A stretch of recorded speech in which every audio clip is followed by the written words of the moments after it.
69편의 말씀을 우리가 지금 함께 오늘 보시는데요. 보시기 전에 우리가 좀 하나를 딱 알고 넘어가면 이 69편을 조금 더 잘 볼 수 있습니다. 그게 무엇이냐면 하나님은 우리를 부르실 때 개인으로 부르셨어요. 한 영혼 한 영혼을 부르셨습니다. 그런데 이렇게 부르신 한 영혼 한 영혼을 각자 따로 두지 아니하시고 공동체로 묶어주셨어요. 이게 믿음의 공동체입니다. 우리를 부르심은 한 영혼 한 영혼을 구별하여 부르셨고, 이 구별하여 부르신 영혼들을 따로따로 두지 않고 믿음의 공동체인 교회로 함께 묶어주시는 거예요. 그리고 이 믿음의 공동체에 들어있는 우리 개인은 서로가 서로에게 선한 영향력을 끼치고 서로가 서로에게 믿음을 권면하면서 이 공동체를 더욱더 공고히 해 나아가야 하는 것이죠. 그때 개인도 바로 서고 공동체도 힘있게 서갈 수 있는 겁니다. 제가 지금 세 가지를 말씀드렸어요. 우리를 부르심은 따로따로 구별하여 분명히 한 영혼 한 영혼씩 부르셨어요. 그리고 그렇게 한 영혼 한 영혼씩 부르신 우리를 믿음의 공동체로 묶어주셨고, 믿음의 공동체 안에 묶여있는 우리는 서로가 서로에게 선한 영향력을 끼치면서 우리의 믿음도 굳건하게 잡아가고, 그럴 때 공동체도 힘있게 성장한다는 것을 말씀드렸어요. 이 세 가지를 기억하고 69편을 보면 69편의 다윗의 기도가 어떻게 기도하는가를 우리가 알 수 있습니다. 그래서 이해가 더 빨라요. 이 다윗은요, 자신이 당한 상황에 대해서 하나님 앞에 솔직하게 고백해요. 그것이 1절부터 5절까지인데요. 눈으로 한번 보세요. 제가 읽어드릴게요. 하나님이여 나를 구원하소서. 물들이 내 영혼까지 흘러 들어왔나이다. 나는 설 곳 없는 깊은 수렁에 빠지며 깊은 물에 들어가니 큰 물이 내게 넘치나이다. 내가 부르짖음으로 피곤하여 나의 목이 마르며 나의 하나님을 바라서 나의 눈이 쇠하였나이다. 까닭 없이 나를 미워하는 자가 나의 머리털보다 많고 부당하게 나의 원수가 되어 나를 끊으려 하는 자가 강하였으니 내가 빼앗지 아니한 것도 물어주게 되었나이다. 하나님이여 주는 나의 우매함을 아시오니 나의 죄가 주 앞에서 숨김이 없나이다 라고 기도해요. 다윗이 지금 얼마나 절박하냐면 목노와 부르짖어서 이 목이 쉬었다라는 거예요. 이걸 메말랐다. 왜 우리가 간절할 때 주야 하고 부르고 큰 소리로 이제 하나님 앞에 기도하지 않습니까? 그것이 얼마나 부르짖었는지 목이 그냥 완전히 가버렸어요. 그것뿐 아니라 주님의 은혜를 간절히, 이제 우리말로 하면 눈이 빠지게 기다린 거예요. 그래서 앞이 가물가물한 겁니다. 왜 우리가 성경을 읽으실 때 그럴 때 있으시죠? 이거 뭐 안 보여. 그건 그냥 노안이에요. 간절히 기다린 게 아니에요. 그냥 노안입니다. 안경 바꾸시면 돼요. 그런데 무엇인가를 간절히 바라면 어떤 일이 벌어지나요? 우리가 아직 집안에 들어오지 않는 남편을 기다릴 때 복도에 다른 집 남자만 걸어가도 남편인가 싶어요. 무슨 소리만 나면 문을 쳐다보게 되는 거예요. 이게 간절히 기다리는 거거든요. 주의 응답과 은혜를 다윗이 간절히 기다리는 것을 누가 오기를 기다려서 한 곳을 뚫어져라 바라보고 있는 거지. 그렇게 표현한 겁니다. 내가 주님의 응답, 주님의 도우심을 목 놓아서 크게 부르짖고 간절히 저 언덕 너머로 내가 기다리던 그 주님의 응답이 오는 것을 허공을 그렇게 그냥 응시한 거예요. 그런데 너무 간절한 나머지 이제 눈이 흐릿흐릿해진 겁니다. 그 정도로 이제 다윗은 간절하게 주님께 기도했어요. 그런데 문제는 하나님의 응답이 오지 않은 겁니다.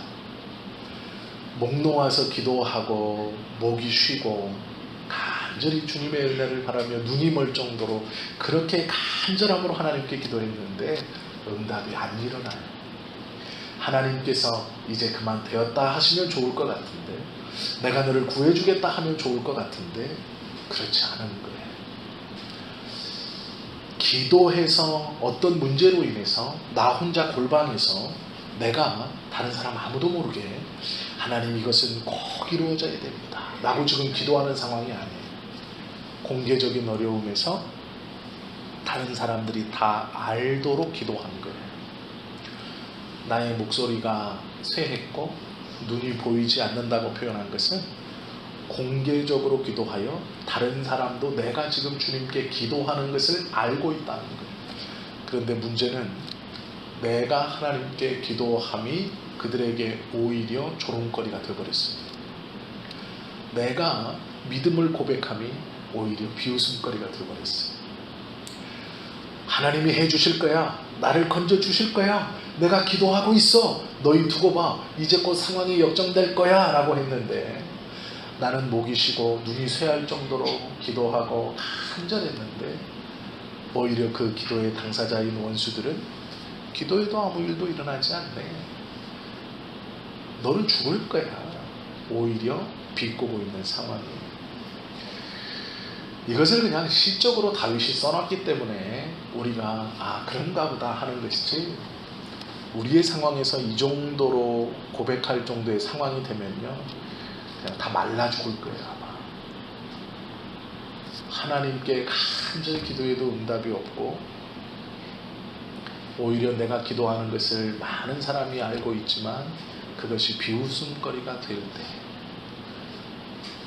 어리석은 짓을 하고 있다, 그런 말 들으시잖아요. 그렇게 교회에 갖다 퍼주더니 남은 게 뭐냐. 다윗은요 죽을 것 같은 상황에서 하나님께 구해달라고 기도했는데 오히려 그 기도함을 원수들이 조롱하는 거예요. 그리고 죽음의 공포는, 죽음의 상황은 더욱더 다가오고 있죠. 그것이 7절에서 12절까지인데요 이렇게 고백하고, 하나님 내가 기도하는 것이 오히려 비방거리가 되고 저는 하나님 더 죽을 것 같습니다. 상황도 죽을 것 같지만 응답하지 않으시는 하나님 때문에 더 힘이 듭니다. 아니 상황은 저 사람들은 원래 나쁘니까, 상황은 그러니까. 그런데 그때 하나님이라도 마음에 평안을 주시든지 응답하셔서 걱정하지 마라, 내가 구해줄게, 내가 해결시켜 줄게 라고 하시면 얼마나 좋아요. 그런데요 목이 쉬도록 기도하고 눈이 침침하도록 그렇게 하나님의 은혜를 바랬는데도 마음의 평안도 오지 않아요. 마음의 평안이라도 오면 너무 감사하겠는데 이건 불안하고 두렵고 상황은 여전히 어렵고 아무런 위로, 하나님이 나에게 위로해 주시고 나를 붙들어 주시고 어떻게 해주시는 이게 일어나지 않는 거예요. 내 마음에서 주님의 위로도 없고 평안함도 없어요. 이게 더 죽겠는 거예요. 그래서 다윗이 뭐라 그러냐면 하나님 나 죽겠습니다 라고 얘기하는 거예요. 하나님 나 죽을 것 같아. 상황이 죽을 것 같은 거는 둘째치고 그렇게 기도해도 하나님이 응답지 않아 하시는 것 같은 그 어두움과 그 막막함, 평안이 오지 않는 그 답답함이 더 죽겠는 거예요. 상황은 둘째치고 그 상황이에요 다윗이요.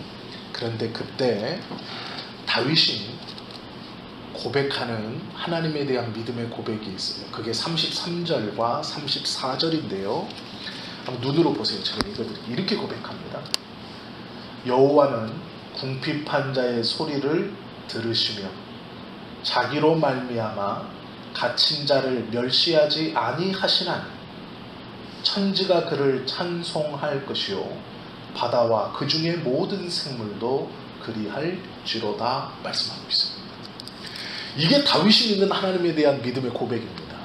지금 상황이 환경적 어려움뿐 아니라 응답하지 않으시고 위로하지 아니하시고 돌아봐 주시지 않는 것 같은 하나님의 외면을 맞이하고 있으면서 다윗이 고백을 뭐라 그러냐면 천지 하나님이 만든 모든 것들의 궁핍함, 즉 가난한 자, 억눌린 자, 나와 같이 자기의 힘으로 헤어나올 수 없는 상황을 당한 자들, 그것이 사람뿐 아니라 동식물 모든 것들의 소리를 하나님이 들어주시는 분이다. 즉 응답하시는 하나님이다라고 고백하고 있어요. 어떤 상황에서요? 환경은 죽을 것 같고 응답하지 아니하시는, 내 마음에 평안을 허락하지 아니하시는 그 하나님 앞에 지금 다윗이 고백을 어떻게 하냐면, 하나님은 모든 궁핍한 자의 기도를 들어주시는 분 아니십니까? 그리고 천하 모든 것이 그 하나님을 찬송하니 나도 찬송합니다 라고 고백하는 거예요. 응답해 주시지 않는 하나님 앞에 다윗이 뭐라고 고백하냐? 응답해 주시는 하나님입니다. 나의 기도뿐 아니라 모든 연약한 피조물의 기도를 응답해 주시는 하나님입니다. 모든 피조물이 찬양하니 나도 찬양합니다. 이게 뭐냐면요, 나는 아직 주의 은혜를 받지 못했고, 나는 아직 주의 응답을 받지 못했고, 나는 아직 주의 위로를 받지 못했지만 우리 하나님은 위로 주시고 응답 주시고 약한 자의 기도를 들어주시는 하나님이니 나는 아직 응답받지 못했지만 그 하나님을 같이 함께 찬양하겠습니다 라고 고백하는 거예요. 이것이 믿음입니다. 주님이 원하시는 고백이에요. 다윗이 그것을 고백하고 있죠. 그리고 13절부터 18절까지 간구하지요. 구해달라고 간구하는 거예요. 하나님, 나 구해 주십시오. 나 건져 주십시오. 평안함 주십시오. 나를 좀 하나님 평안함을, 환경도 물론이고 내 마음에 평안함 주십시오라고 또 간절히 기도합니다. 그리고 19절부터 28절까지는 악인들이 나에게 어떻게 대하고 있는지, 내 상황이 어떤지를 솔직하게 하나님께 노골적으로 기도해요. 그들을 멸망시켜 달라고. 분합니다. 억울합니다. 그런데 문제는 하나님이 들어주시지 않는 것 같은 거예요. 아무리 기도해도 안 되는 거예요. 그런데요, 6절에 보면 다윗이 이렇게 기도하죠. 주 만군의 여호와여, 주를 바라는 자들이 나를 인하여 수치를 당하게 하지 마옵소서. 이스라엘의 하나님이여, 주를 찾는 자가 나로 말미암아 욕을 당하게 하지 마옵소서 라고 기도하고 있어요. 이게 무슨 기도일까요? 지금 자기는요, 죽을 것 같은 고통이 있어요.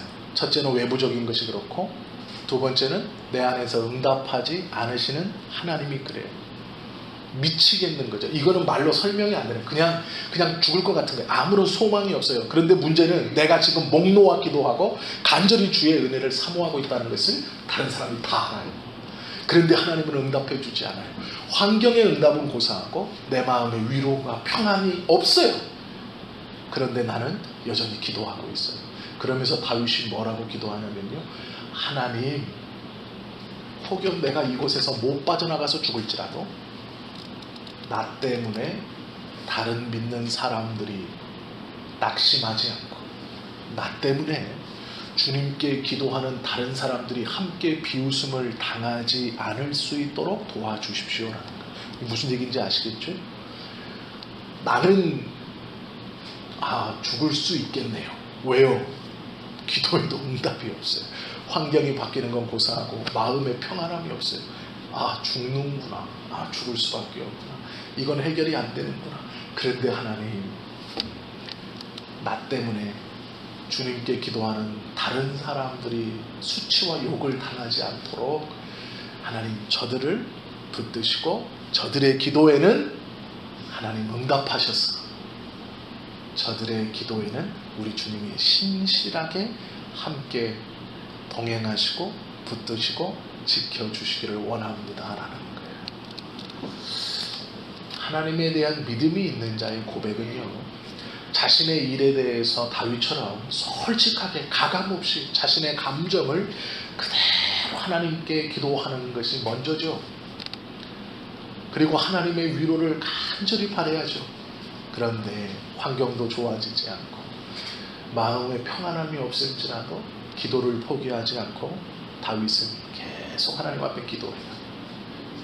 그러면서 기도하는 것이 하나님, 나 때문에 하나님을 찾고 하나님을 믿는 자들이 욕을 당하거나 수치를 당하거나 저들도 하나님을 믿는 것 때문에 나는 그렇지만 저들이라도 주의 은혜로 응답으로 하나님 붙들어 주십시오라는 것이죠. 만군의 여호와여, 주를 바라는 자들이 나를 인하여 수치를 당하게 하지 마옵소서. 이스라엘의 하나님이여, 주를 찾는 자가 나로 말미암아 욕을 당하게 하지 마옵소서. 하나님, 나는 망신을 당하고 망신뿐 아니라 그 일로 인하여 하나님께 기도했지만 은혜를 받지 못했습니다. 받지 못할 것 같습니다. 그러나 모든 만물의 모든 궁핍한 자의 기도를 들으시는 하나님, 나는 나로 그냥 이렇게 끝내시고 저들은 하나님의 은혜로 망신도 수치도 욕도 당하지 않도록 해주십시오. 이게 다윗의 기도예요. 하나님이 구해주셨을까요? 안 구해주셨을까요? 붙들어 주셨으니까 그 다음 시편이 있겠죠. 29절부터 34절까지 이렇게 기도하네요. 오직 나는 가난하고 슬프오니 하나님이여, 주의 구원으로 나를 높이소서. 내가 노래로 하나님의 이름을 찬송하며 감사함으로 하나님을 위대하시다 하리니 이것이 곧 뿔과 굽이 있는 황소를 드림보다 여호와를 더욱 기쁘시게 함이 될 것이다. 공고한 자가 이를 보고 기뻐하나니 하나님을 찾는 너희들아, 너희 마음을 소생하게 할지어다. 여호와는 궁핍한 자의 소리를 들으시며 자기로 말미암아 갇힌 자를 멸시하지 아니하시니 천지가 그를 찬송할 것이요 바다와 그 중에 모든 생물도 그러할 것이니라 라고 말하고 있네요. 나는 가난하고 슬픈데요, 그래도 뭐래요? 외적으로 내적으로 하나님의 응답과 도우심은 하나도 없습니다. 마음의 평안함도 없어요. 간절히 기도했는데 우리 주님께서 듣지 않으시는 것 같은 여전히 불안함과 여전히 두려움과 여전히 막막함 가운데 있습니다. 그런데 다윗은 뭐라고 어떻게 행동할 것이라고 말하냐면, 내가 노래로 하나님의 이름을 찬송하며 감사함으로 하나님을 위대하다 할 것이니 이것을 하나님이 기뻐하실 것이고, 나처럼 두려움과 어려움에 있는 믿는 자들이 응답이 없는 나도 감사하고 찬송하고 주님께 나아가는 이 모습으로 저들도 기뻐할 것이다. 이게 뭘까요? 예수님하고 똑같은 거예요. 내가 저주로 말미암아 상징되는 하나님 십자가를 지는 것이 패배한 것 같으나 하나님의 구원이고 하나님의 은혜인 것을 증거하는 것과 같이, 하나님, 내가 재물이 되어서 응답 없는 중에도 모두 다 알고 있어요. 비웃을 정도로, 조롱할 정도로 내가 지금 사방이 막혔고 아무런 해결 방법이 없고 마음에 평안함이 없을 하나님께서 외면하시는 것 같은 신앙적 상황이고 영적인 상황임에도 내가 하나님을 찬송하고 그 하나님의 구원을 감사함으로 노래합니다. 그러면 옆에서 뭐라 그래요? 야, 쟤도 예배하러 나가잖아. 쟤도 주님을 찬송하잖아. 쟤도 감사하며 나아가잖아. 곧 죽을 것 같고 조롱받는 쟤도 우리도 기뻐하고 감사해야지 라고 한다는 거예요. 내가 그렇게 하겠다는 거예요. 하나님, 이것이 하나님이 듣고 싶어 하시는 믿음이에요. 이것이 하나님이 듣고 싶어 하시는 기도입니다. 이것이 하나님이 원하시는 믿는 자의 고백이에요. 나 구해주세요. 나 살려주세요. 나 복 주세요. 하나님 나만 좀 어떻게 좀 해주세요. 다 망해가도 나만 좀 어떻게 해주세요. 다윗이 하나님을 처음에 믿을 때는 기쁨의 하나님이었어요. 감사의 하나님이었어요. 그가 광야에서 만난 하나님은 육신의 아버지가, 형들이, 부모가 자기를 외면할 때 유일한 위로였고 유일한 감사였고 사랑의 대상이었어요. 그래서 하프로 저녁마다 그 하나님을 찬송하고 노래하면서 하나님과 친밀한 관계가 되었고, 다윗은 하나님을 아버지라고 부르기를 서슴지 않아요. 그리고 하나님과의 깊은 교제를 통해서 하나님의 마음이 어떠신지를 깨달았어요. 자, 그렇게 10대의 시절에 주님의 은혜를 받았습니다. 그렇게 만난 하나님을 죽을 상황에서 에이 믿어도 소용없어, 에이 그냥 덕이 안 되니 조용히 사라져야지, 아닌 거예요. 이렇게 만난 하나님을 어려움 중에서도 동일하게 고백하는 것이 하나님이 보시는 믿음의 이 무게인 겁니다. 네 믿음이 진짜냐 가짜냐는요, 처음 만났을 때, 잘 될 때, 기쁠 때 보시는 게 아니에요. 무너지고 있을 때, 쓰러지고 있을 때, 죽은 것 같을 때, 그때 네가 나를 어떻게 고백하느냐, 나를 어떻게 찬송하고, 나를 어떻게 붙들고, 나를 어떻게 인식하고 있느냐를 하나님 보시는 겁니다. 잘 될 때만 좋은 하나님, 기쁠 때만 나의 하나님, 망해가고 내 생각에 잘 안되고 뭐가 이상할 때, 연약해질 때, 약해질 때, 손에 쥐는 것이 다 없어져 버렸을 때 고백하는 나의 하나님은 어떠한 분이냐가 더 중요한 겁니다. 이걸 보시는 거예요. 다윗은 이 시험을 잘 통과합니다. 우리가 시편을 보시면서 다윗이 하나님께 드리는 기도, 또 하나님이 그 기도를 통해서 우리에게 주시는 믿음의 분량대로의 깨달음이 있을 거예요. 가볍게 생각하지 마시고요, 내가 지금 고백하는 하나님이 어떤 하나님인지, 내가 잘 됐을 때에 내가 주의 은혜를 깊이 받았다고 느꼈을 때 고백했던 그 하나님과, 어렵고 힘들고 망할 것만 같고 아니 망했을 때 고백하는 하나님이 다른 분이라면, 기도가 달라졌고 기대함이 달라졌다면 그건 나의 믿음이 온전치 못하다는 얘기입니다. 시작하신 분이 마치시는 분이세요. 우리에게 은혜를 주셨던 분이 은혜를 걷어가시기도 하시는 분이신 거예요. 그런데요, 이 걷어가시는 분은 다시 은혜를 주실 수 있는 분이에요. 너무 쉽게 하나님을 재단하고 믿음을 끊어내버리지 마세요. 하나님은요, 어떻게 이끌어 가실지를 몰라요. 그러나 성경은 분명히 우리에게 약속하고 있어요. 그 하나님이 붙드시고 풀기도 하시고 부으시기도 하시고 쏟으시기도 하세요. 채우기도 하시고 가져가시기도 하시는 분이에요. 그러나 그 하나님의 본심은 당신의 백성이 평안하고 당신의 백성이 행복하고 당신의 권세와 권위를 누리며 살아가기를 원하시는 분이신 거예요. 하나님이 우리에게 성경을 주신 이유가요, 결론을 알려주시는 거예요. 힘들고 어렵지? 걱정하지 마라. 마지막엔 승리할 거야.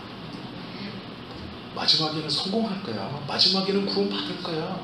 너의 그 어려움과 아픔이 다 위로받을 거야 라고 우리에게 결론을 알려주신 게 성경이에요.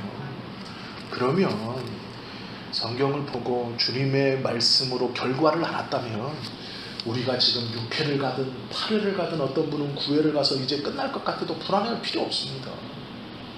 그런데 내가 지금 6회에서 빌빌대고 불안해하고 두려워하고 있는 것은 하나님의 말씀에 대한 믿음이 없기 때문이에요. 내가 5회에서 교만해져가지고 목사도 깔아놓고 보고 믿음도 깔아놓고 보고 교회도 깔아놓고 보는 건 뭐예요? 모르니까 그런 거예요. 앞으로 어떤 고난이 닥칠지, 네가 얼마나 밑바닥으로 깔아줄지 모르니까 교만해져가지고 사람들 다 눈밑으로 깔고 보고, 그거 돈 좀 가졌다고, 학벌 좀 있다고, 남들보다 조금 더 세상적으로 출세했다고 무시하는 거 어떻게 될지 몰라서 그러는 거예요. 반대로 조금 없다고 의기소침하고 무너지고 아프고 어렵다고 그것에 막 쌓여서 슬퍼하고 헤어나오지 못해서 삶을 포기하기도 하고 있는 대로 죄를 짓고 에휴 막상 그건 마지막을 모르기 때문입니다. 알고 있는데 안 믿고 있기 때문입니다. 하나님의 말씀은 우리에게 내가 너를 도와주겠다라고 말씀하고 있어요. 계속 반복하시잖아요. 좌로나 우로나 치우치지 말라. 내가 너와 함께 할 것이다 라는 약속이 여호수아뿐 아니라 우리에게도 주시는 말씀이에요. 다윗을 붙들어서 사용하셨던 하나님이 우리를 붙들어 사용하실 것이고 우리의 자녀들을 붙들어 사용하실 것이고 당신의 교회 핏값으로 세우셨으니 붙들고 가실 거예요.